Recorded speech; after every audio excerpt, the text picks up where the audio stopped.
The fastest way to where you want to go is often the slowest way to get there. And that is the thought for today.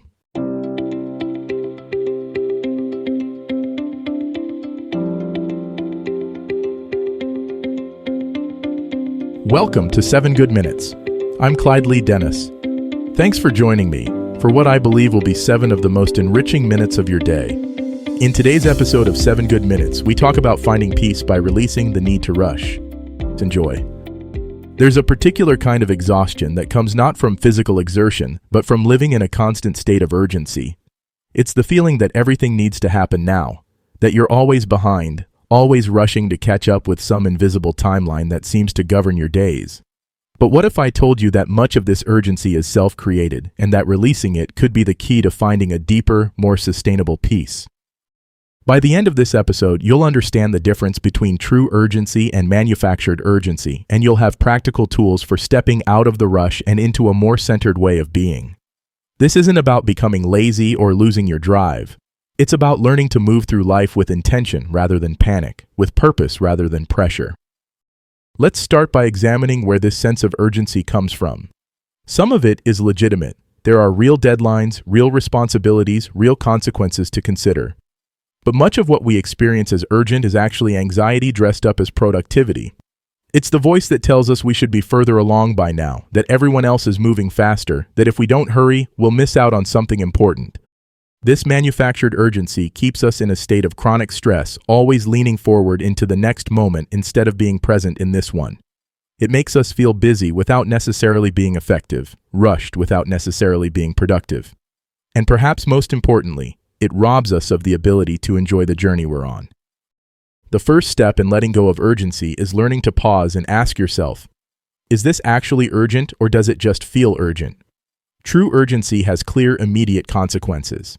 Manufactured urgency is often based on fear, comparison, or the belief that faster is always better. When you can distinguish between the two, you reclaim the power to choose your response. Here's a practice that can help. Before you react to that feeling of, I need to do this right now, take 3 deep breaths and ask yourself what would happen if you waited 5 minutes, or an hour, or until tomorrow.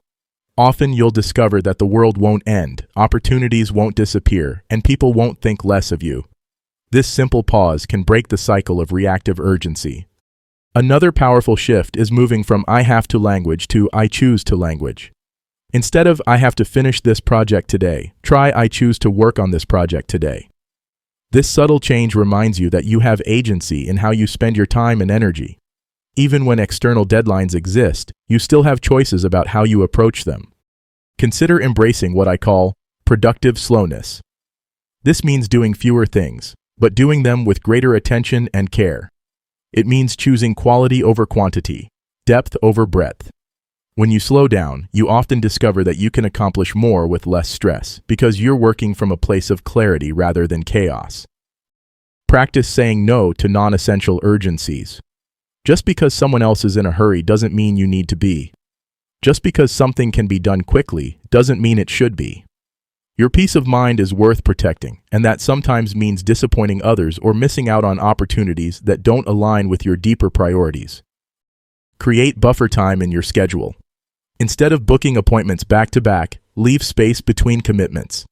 Instead of planning to arrive exactly on time, plan to arrive a few minutes early. These small buffers can transform your experience from one of constant rushing to one of calm preparation. Remember that rest is not the reward for completed work. It's a necessary component of sustainable productivity. When you're constantly in urgency mode, you're running on adrenaline and stress hormones, which eventually leads to burnout. Regular rest, even in small doses throughout the day, helps you maintain the clarity and energy needed for what truly matters. Start to notice the physical sensations of urgency in your body. Maybe it's tension in your shoulders, a tight feeling in your chest, or a sense of restlessness in your limbs.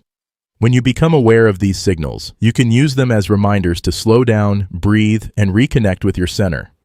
The paradox of letting go of urgency is that you often become more effective, not less.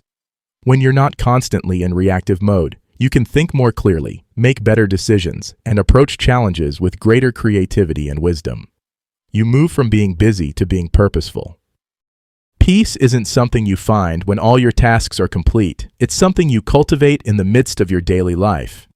It's available to you right now in this moment, regardless of what's on your to-do list or how much you have left to accomplish. The urgency will always be there if you look for it, but so will the peace if you choose to prioritize it. Trust that what needs to happen will happen, and that you don't need to force every moment to be productive or every day to be perfect. Life has its own rhythm, and when you learn to move with it rather than against it, you discover a way of being that's both more peaceful and more powerful. That does it for today's episode of 7 Good Minutes. Please take a moment to rate and review the show on the platform you're listening on. Until next time, let's be civil to one another out there. Thanks for listening.